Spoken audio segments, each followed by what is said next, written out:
Well, good morning, everyone. Had the wonderful opportunity last night to not only spend time with friends, which was really the high point, but to see the movie about Mr. Rogers. Wow.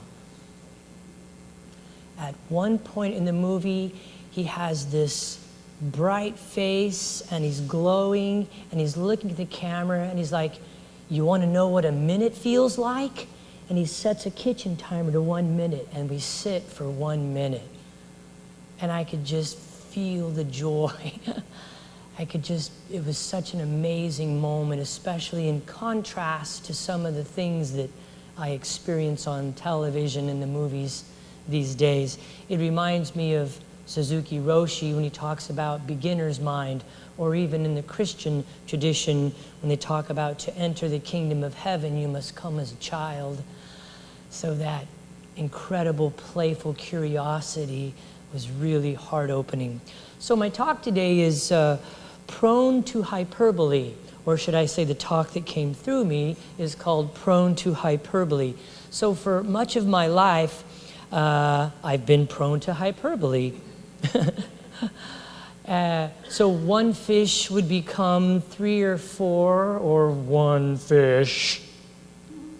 I didn't just go biking, it was 20 miles at 20 miles per hour.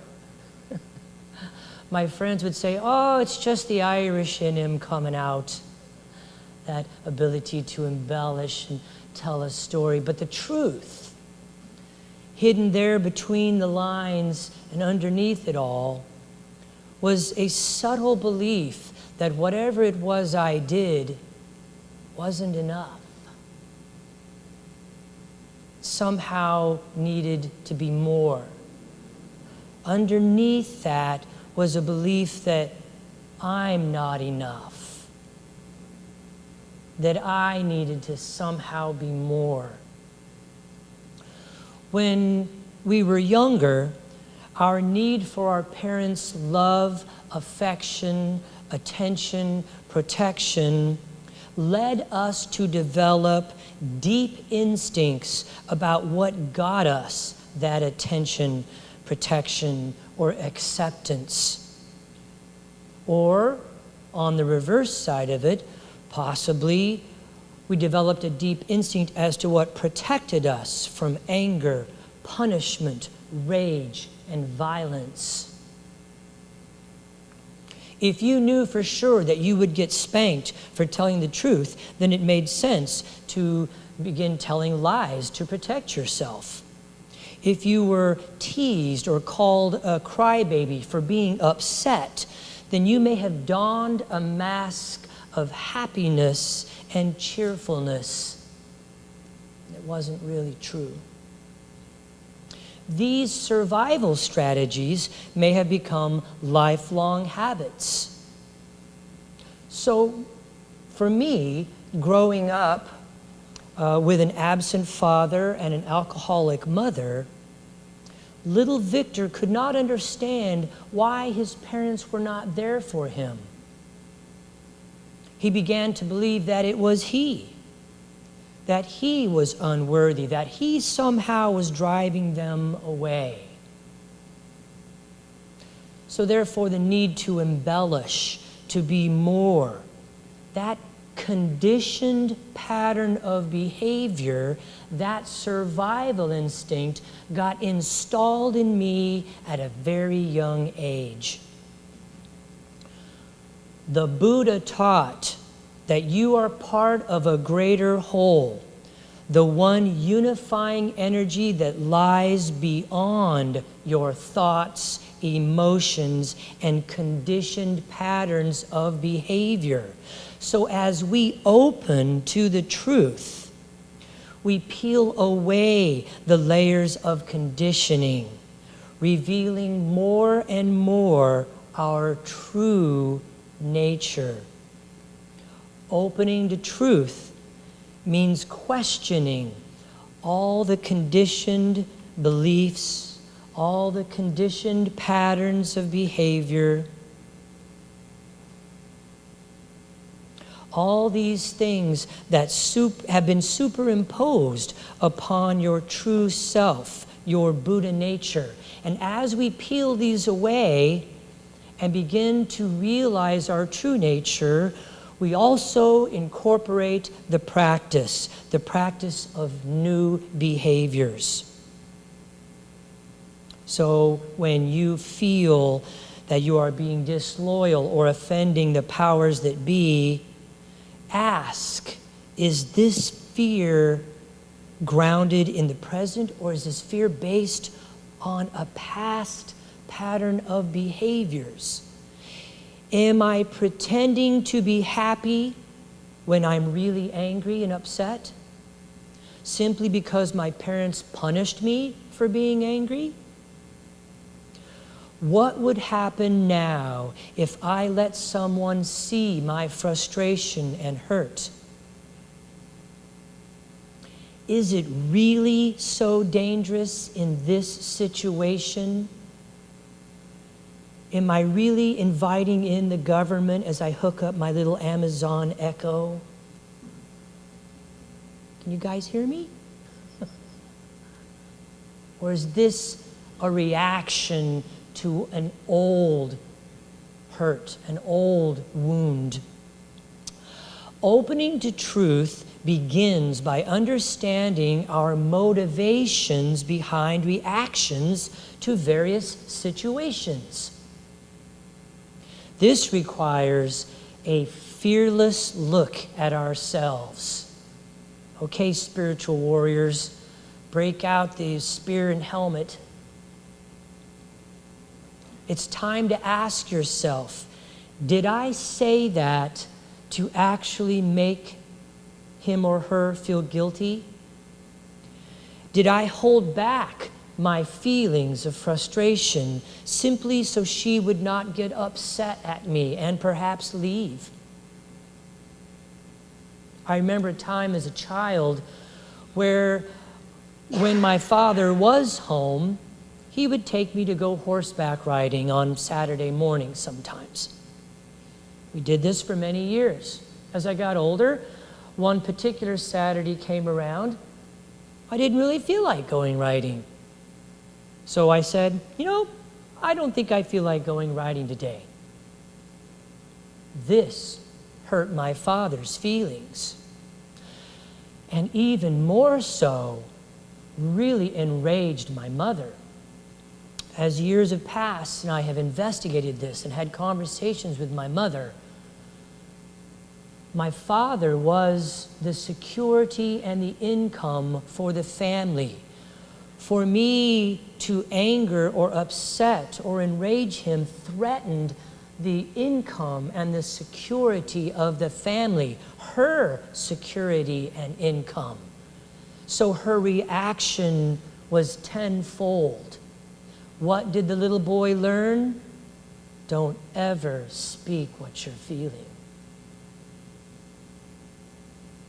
Another button installed. Another conditioned pattern of speech and behavior is with me to this day. Living your truth also means becoming aware of other cultures, religions, customs, beliefs, social traditions. This includes opening our eyes to injustice, discrimination, poverty, and the complex interconnections between them all.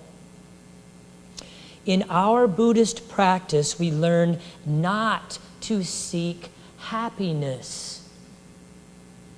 We seek instead truth.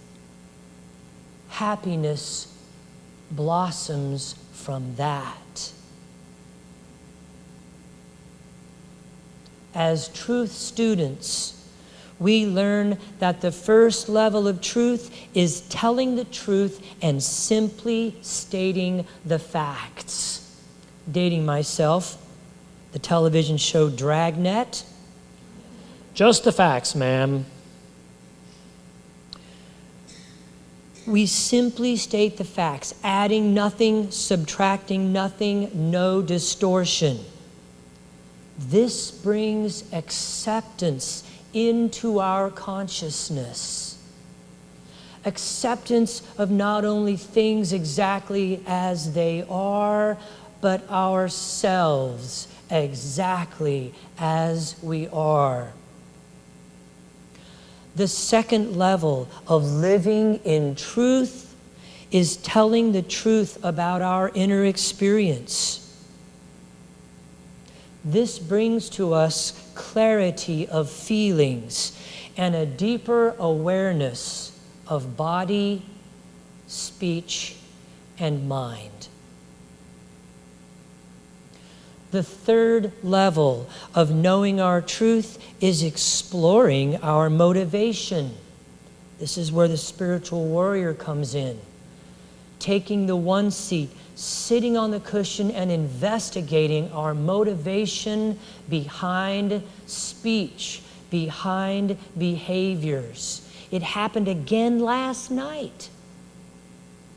We're at the movies, we see some friends. Some friends went to go see the show, The Eighth Grader, which is a story about an eighth grader coming into her womanhood. And the person that was with him taught eighth grade. I pipe up, and so I taught eighth grade for 10 years. Actually, I taught eighth grade for 7 years. Now, to them, that's an odd confession. Who cares if it was 7 or 10? But to the truth student, it's everything. I had a reaction and a moment where I caught it. There's the embellishment. There's the hyperbole.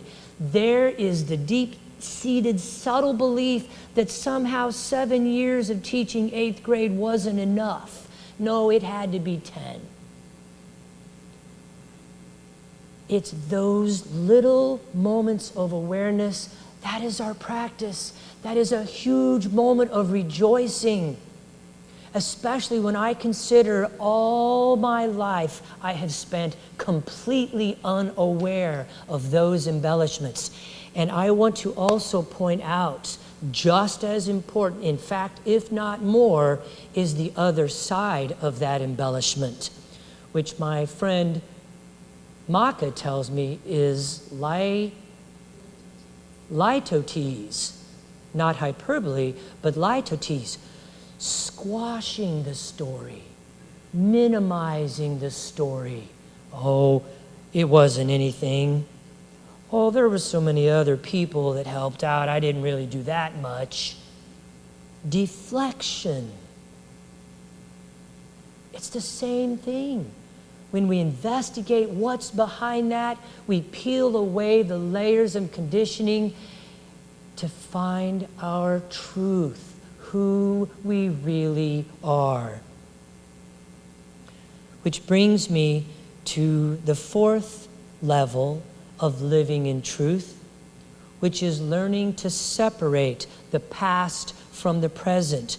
Our body reacts to events happening now based on past experiences. I'll say that again. Our body reacts now based on past experiences. This is why we sit.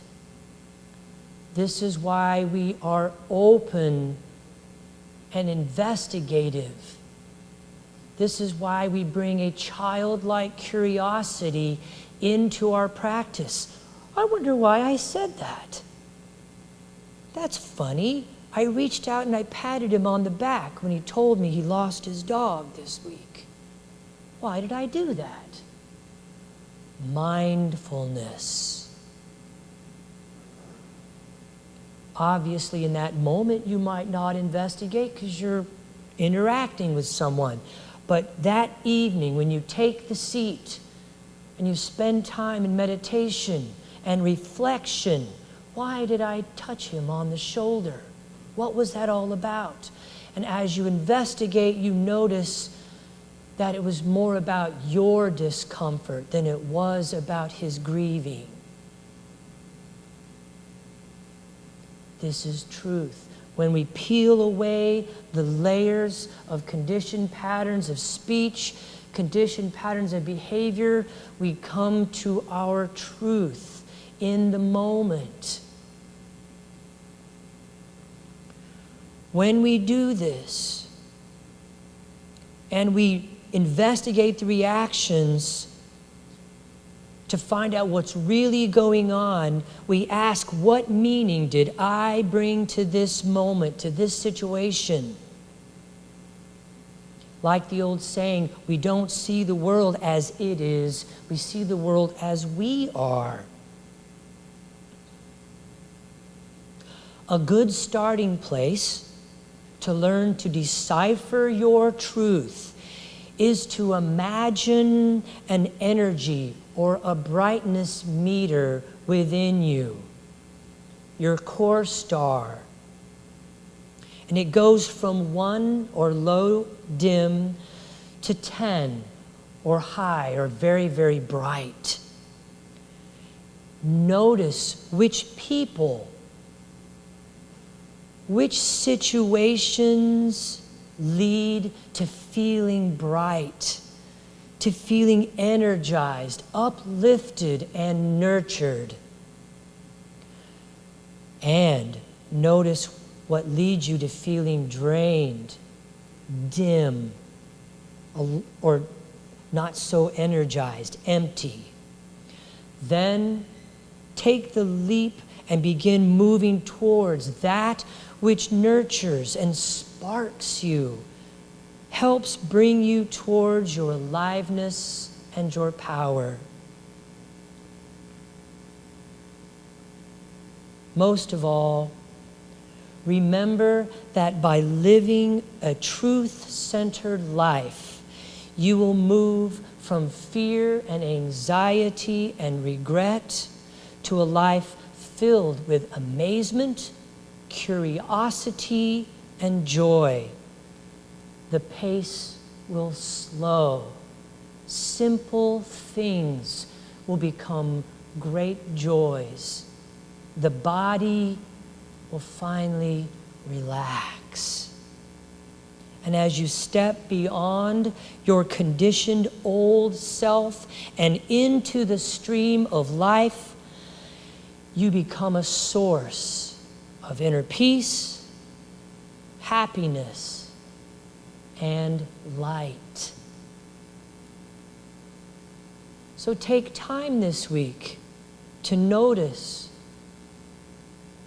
what is, oh my. That was the buzzer to make you take time and notice. What you are seeking when you exaggerate or minimize a story. What happens when you resist the temptation to embellish and simply tell the truth? It could be that your catch of the day becomes a catch of a lifetime.